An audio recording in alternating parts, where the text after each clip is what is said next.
Hello and good evening, YouTube. This is Chris coming back at you with another video on Chris's watch reviews. I apologize, it's been a few months since I last posted anything. I've had some medical issues here in the home.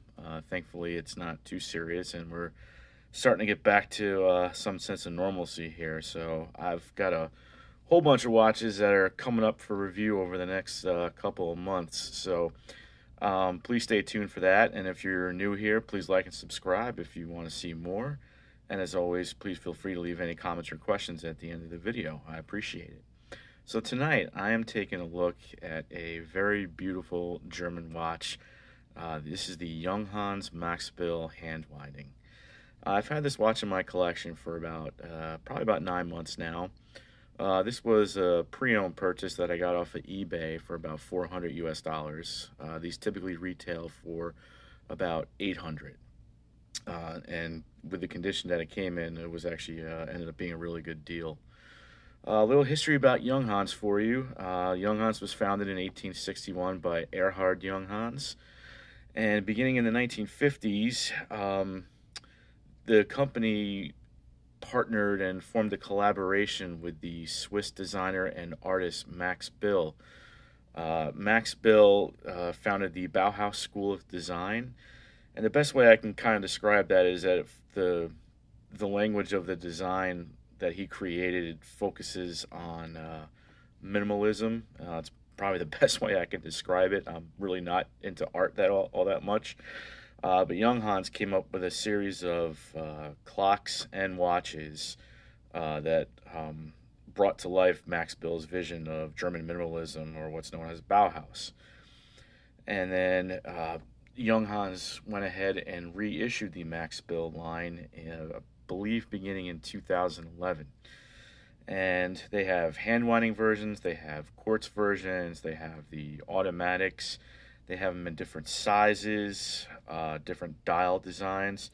So let's focus on the one here today. This is the hand winding version with the anthracite dial and the Arabic numerals. Some of the Max Bill line, they don't have any Arabic numerals on there, just indices where the numbers would normally be. This particular version is the hand winding version. I can hear it. Winding is very smooth. Has hacking. Pull the crown out, the seconds hand stops. You can sync it to a phone or a world clock. Push it back in. Watch starts going. So, dimensions. We have a case diameter of 34 millimeters. This is technically billed as a unisex watch. I'll go back to the unisex about that in just one moment. 34 millimeter diameter. Lug to lug is 37, so it does wear pretty small. And the thickness is 9.1, and that's including the domed acrylic crystal they have here. And, you know, the acrylic crystal really kind of just really gives it that mid-20th century vibe that you wouldn't get from, say, like a flat sapphire. Although Junghans did start making the Max Bill line now with a domed sapphire crystal, if you wanted a watch that had more scratch-resistant properties to it. The back of the watch just features Max Bill's signature there. As you can see, it says designed by Max Bill. 30 meters of water resistance. This is just a dress watch. This is not anything you want to get wet. Now, going back to the size, so 34 millimeters is billed as a unisex watch. Now, my wrist is 6 3/4 inches around. I can pull it off, although it does look a little bit small on me. If you have a wrist that's approximately 7 inches or larger around, you wouldn't be able to pull this watch off. It would just look too small and dainty on your wrists.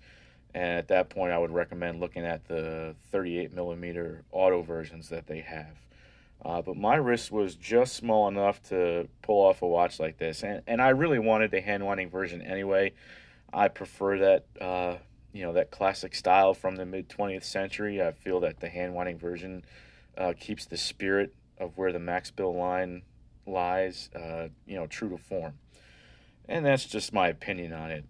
So it has a very beautiful anthracite dial. Let me zoom in here a little bit so you can get a better view of it. See, it says Junghans Design, made in Germany. Very simple layout, really nothing fancy. Everything is printed on the dial.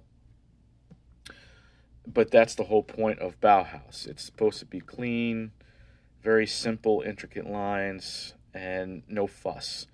You can see the watch has a little bit of lume on the handset, as well as the pips at 12, 3, 6, and 9.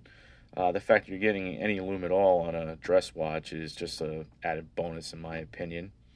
I did put this on my time grapher, and this watch was running at approximately 8 seconds fast per day, which is perfectly fine. This is not a chronometer grade movement or anything like that. The movement inside, it's Junghans calls it a caliber J8 something. I don't have the specific number off the top of my head, but it's really just it's a base caliber ETA 2801-2, and that is their tried and true manual winds movement. Beats at 28,800 vibrations per hour, and the power reserve on it is approximately 42 hours. Strap, mine came with like this fabric type strap that Junghans sells it with. Almost like a tweed kind of strap is probably the best way I can describe it. It was comfortable, but I just didn't like the style. It wasn't for me. I felt a nice German watch deserved to be put on a shell cordovan leather strap, and that's exactly what I did. The strap is made by Rios 1931. You can find these straps on Amazon. They're a pretty good deal for shell cordovan leather, considering that it's a pretty expensive material. But Rios 1931 makes pretty good straps, and they make them at good prices.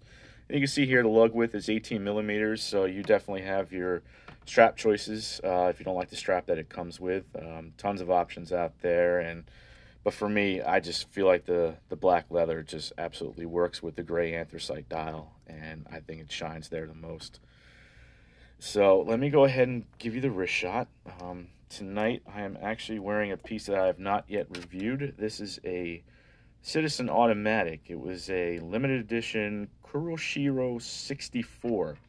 I'm going to do a future video on this, so stay tuned for that, but it's a pretty cool watch. Let me go ahead and just give you the wrist shot here. You'll see what it looks like on my 6 3/4 inch wrists.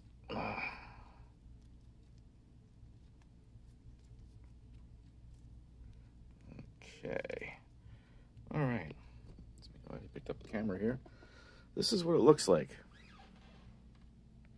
And you can see, pull it down a little bit. With my size wrists, it works pretty well overall. But like I said, if you had larger wrists, and if you look down, you can see the lugs obviously at 37, they don't hang over the wrist at all.